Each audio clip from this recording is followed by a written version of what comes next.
Demokrat Agus Harimurti Yudhoyono berbicara mantap soal kesiapan maju sebagai calon wakil presiden. AHY belakangan digadang-gadang bakal menjadi cawapres mendampingi Anies Baswedan. Sedang menyesuaikan frekuensi, kan? Apa yang barangkali masih bisa disesuaikan satu sama lain. Tapi yang jelas bahwasanya hubungan yang baik selama ini sudah terjalin.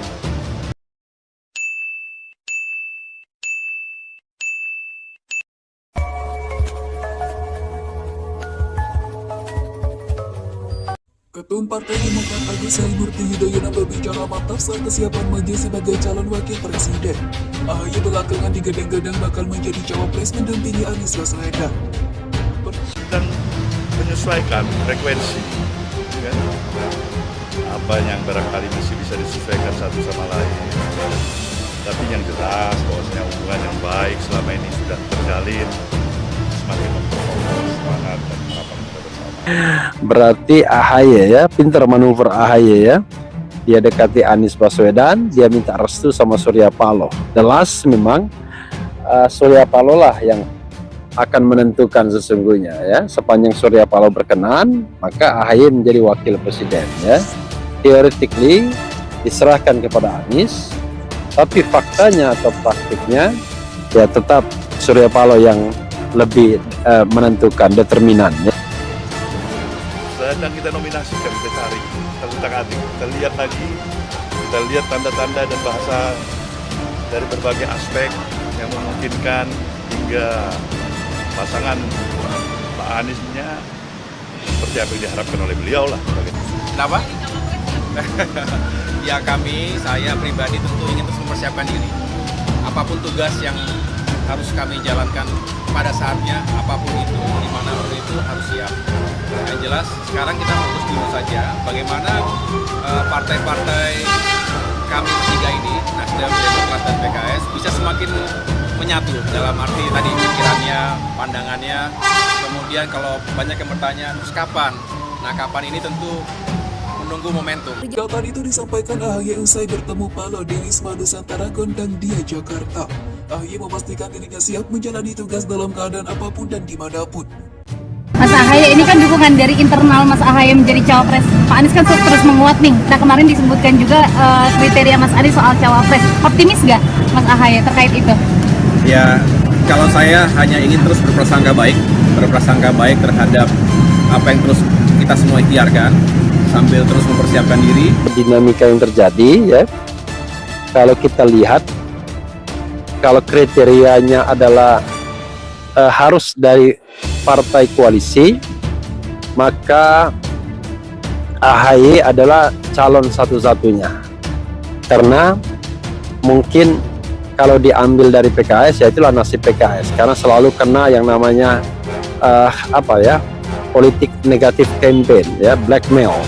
Selalu dia mendapatkan surat hitam.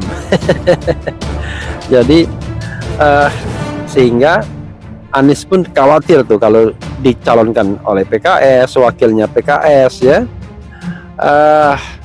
Tetapi AHY adalah pilihan seandainya harus AHY, harus dari partai politik.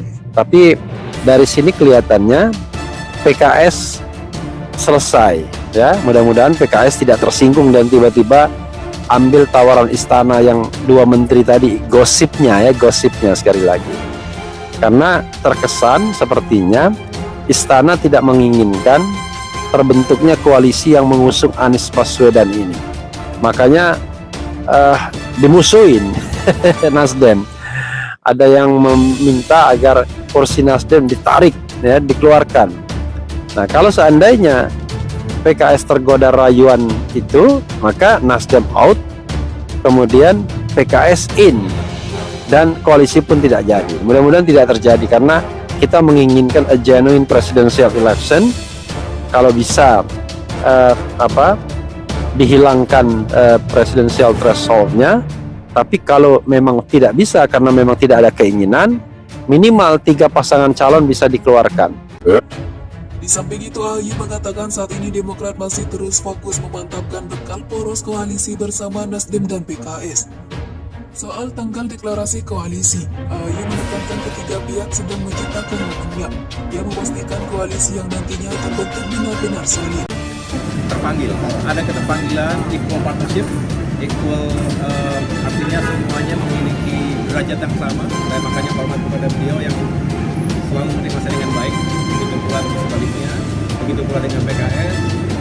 Dan kami meyakini hanya dengan itu kita akan solid. Kalau tidak akan menjadi koalisi yang fragile, akan mudah pecah.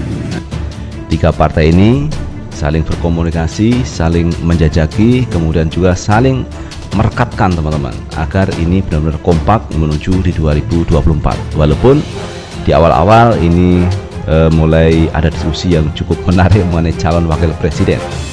Siapakah yang cocok untuk mendampingi Anies Baswedan di 2024? Apakah Ahmad Heriawan dari PKS ataukah AHY dari Partai Demokrat? Jadi dua-duanya ingin mengusung calon wakil presiden mendampingi Pak Anies Baswedan. Dan dalam perkembangannya kemarin ini AHY bertemu dengan Anies Baswedan di rumah Anies Baswedan, dan ini diskusi cukup panjang. Dan pihak Anies ini kelihatannya nyaman dengan AHY, dan AHY juga nyaman berdiskusi panjang dengan Pak Anies Baswedan. Itu artinya saya melihatnya ada chemistry antara Anies sama AHY. AHY menyatakan dirinya berprasangka baik soal kecocokan dengan kriteria cawapres yang dikehendaki Anies. Dia memastikan terus berikhtiar dan mempersiapkan diri. Ya, kalau saya hanya ingin terus berprasangka baik terhadap apa yang terus kita semua ikhtiarkan, sambil terus mempersiapkan diri. AHY juga berkunjung ke Partai Nasdem, ke Surya Paloh, yaitu dari Pak Anies Baswedan. AHY ini bertemu dengan Pak Surya Paloh, ternyata juga membicarakan hal-hal yang menarik terkait politik, terkait koalisi, juga terkait dengan kesehatan Pak Surya Paloh sambil makan-makan. Di samping itu, AHY mengatakan saat ini Demokrat masih terus fokus memantapkan bekal poros koalisi bersama Nasdem dan PKS. Soal tanggal deklarasi koalisi, AHY menekankan ketiga pihak sedang menciptakan momennya. Dia memastikan koalisi yang nantinya terbentuk benar-benar solid. AHY nyaman juga untuk bertemu dengan Pak Surya Paloh. Apakah ini sinyal bahwa AHY memang benar-benar siap untuk mendampingi Pak Anies Baswedan di 2024? Jadi kalau kelihatannya memang AHY siap teman-teman. Diberi tugas apapun beliau siap untuk menjalankan, termasuk mungkin untuk mendampingi Pak Anies di 2024. Lalu bagaimana dengan PKS teman-teman? Yang PKS kemarin mengusung AHR untuk menjadi duetnya Pak Anies Baswedan. Ternyata sampai hari ini ada perjuangan yang serius juga dari PKS untuk menduetkan Anies sama AHR, yaitu Ahmad Heriawan. Namun kalau kita melihat perkembangan juga, ini pada akhirnya PKS juga harus legowo. Siapapun cawapresnya nanti akan dipilih oleh Pak Anies Baswedan. Kalau kita melihat calon presiden, ya, kita perlakukan dia sebagai manusia biasa, ya. He is a human being, manusiawi, ya. He is a human, manusia. Kenapa begitu? Tidak ada manusia yang sempurna, satu. Karena itu kelebihan dan kekurangan itu harus in comparative perspective, dalam perspektif perbandingan. Misalnya, apa kelebihan Anies dibandingkan Ganjar? Maka yang paling bisa diukur adalah hal-hal yang measurable, yang terukur. Nah, hal yang terukur itu ya kita bisa cari satu-satu. Misal, yang paling jelas pendidikan. Anies jelas berpendidikan lebih baik dari Ganjar. Ganjar cuma S2 dan semuanya di dalam negeri, yang menunjukkan bahwa kemampuan berbahasa Inggrisnya juga pasti lebih baik Anies. Sementara Anies S2 dan S3-nya sampai PhD di luar negeri. Nah, dari sisi itu Anies jauh lebih baik, kan? Oke. Kemudian berbahasa Inggris, Anies jauh lebih baik. Nah, tapi pengalaman menjadi gubernur, Ganjar lebih baik karena Ganjar 2 periode, Anies 1 periode. Tapi Anies punya lagi kelebihan, pengalaman jadi menteri. Anies punya, Ganjar tidak punya. Apalagi misalnya pengalaman jadi anggota DPR. Sebaliknya Ganjar punya, Anies nggak punya, kan begitu. Lalu kekuatan partai politik, ya.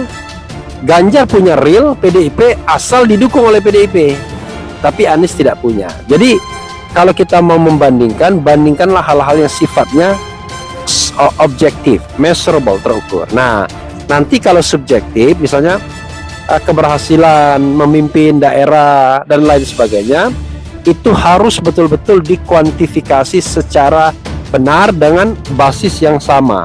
Jadi apple to apple. Kalau misalnya kita bandingkan dengan Prabowo, pengetahuan tentang pertahanan, tentang geopolitik pertahanan, mungkin Prabowo jauh lebih baik. Karena Prabowo adalah seorang Menteri Pertahanan yang sebelumnya adalah seorang Letnan Jenderal, kan begitu. Pengalaman sebagai petarung di dalam Pilpres, Prabowo lebih baik karena sudah 3 kali walaupun kalah, kan kira-kira begitu. Jadi selalu ada kelebihan dan kekurangan.